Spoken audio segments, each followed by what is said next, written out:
as you probably have seen, there have been a ton of, let's say, ignorant takes on the Russian invasion into Ukraine.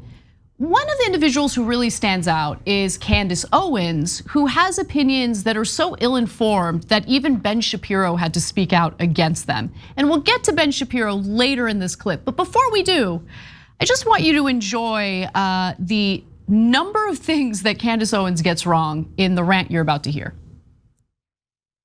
Oh, someone said to me, okay, I guess this is in response to a tweet where I said, I'm the only person who has considered how pulling out of Afghanistan and starting a war with Russia are related from an energy policy perspective. And Anthony said, hey, McFly, we didn't start a war with Russia. Putin didn't even start a war. He started a genocidal colonization. Where are you? Ukraine is defending itself and the rest of the world from an authoritarian regime. And all you can think about is fossil fuel profitability.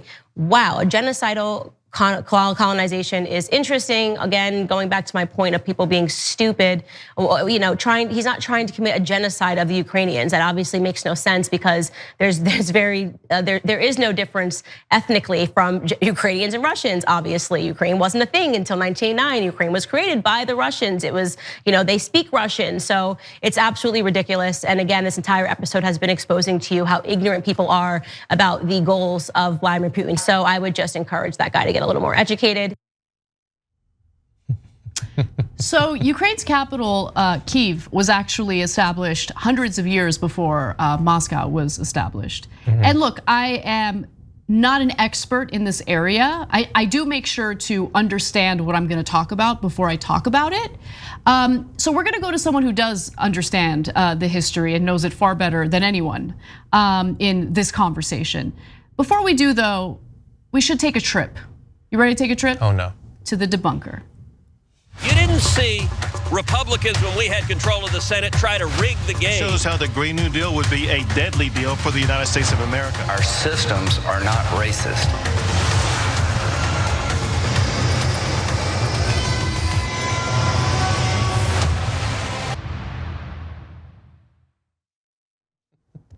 Now, in the debunker, we deal with cold hard facts, including the fact that Ukrainians do in fact have their own language. They don't speak Russian. I mean, some of them do, but they have their own language as well.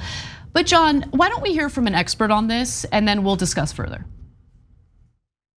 In 1991, at the beginning of the end of the Soviet Union, Ukraine declared independence after nearly 70 years under Moscow's control. And when Russian President Vladimir Putin took power a decade later, he began trying to get it back. At a NATO summit in 2008, he reportedly told then President George W. Bush that Ukraine was not even a country.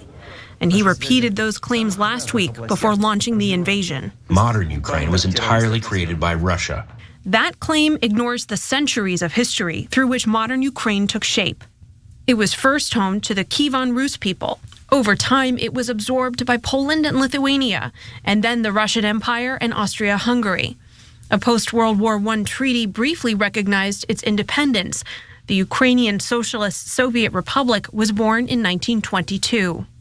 In 1932, Soviet leader Joseph Stalin deliberately imposed famine there, killing at least 3 million Ukrainians in a single year. By 1954, the country that exists today was part of the USSR.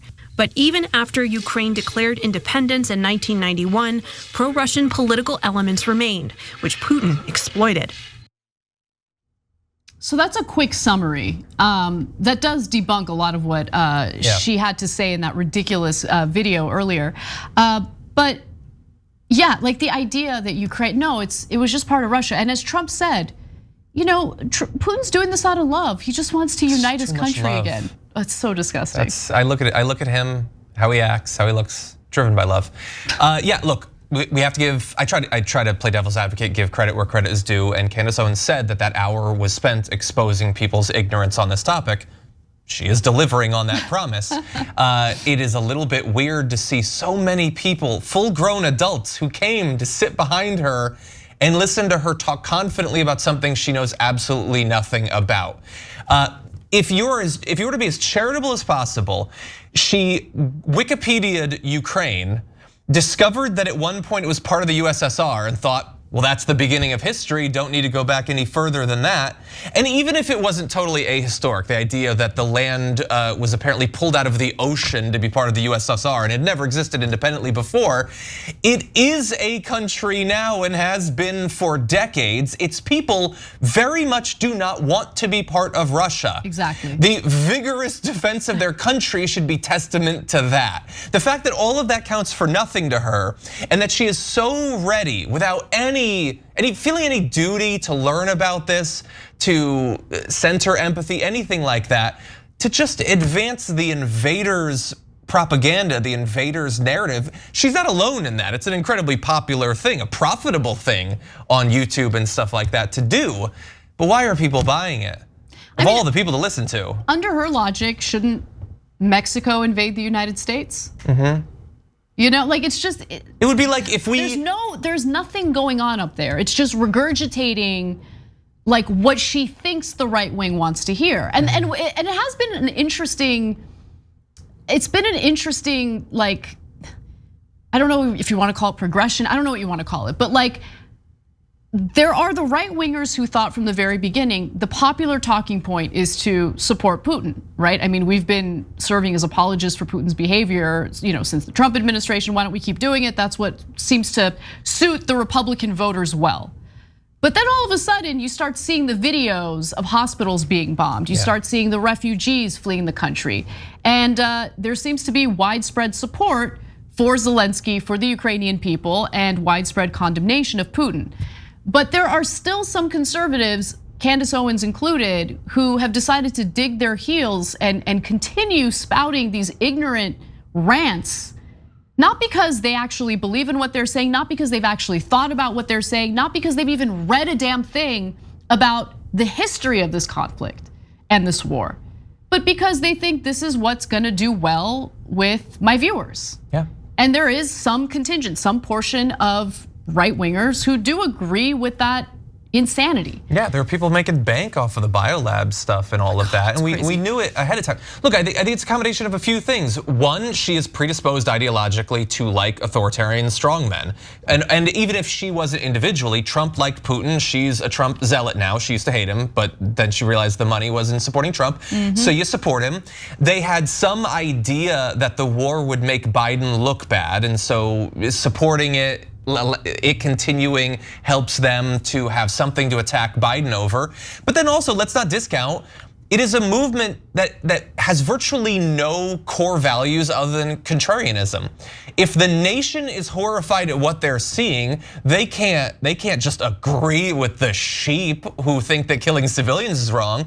They have to deliver for their contrarian audiences some alternate viewpoint that will demonstrate purity, an understanding beyond mere mortals. And that's why they're going to find some way to disagree. She's not even the best at it, but it's a growing thing. She's really not. But she did have some decent takes early on, including this masterpiece. Timeline: Putin gives a speech saying he has no plans to occupy Ukraine and that he is launching a special defensive peacekeeping operation in the Donbas east. 10 minutes later, Kyiv, opposite side of the country, faces explosions. NATO, Western military, says it's Putin. So she's like denying that Putin's the one invading Ukraine. It's inconceivable. No, that he could attack a different part of the country. No, big brain energy over there. Big brain energy.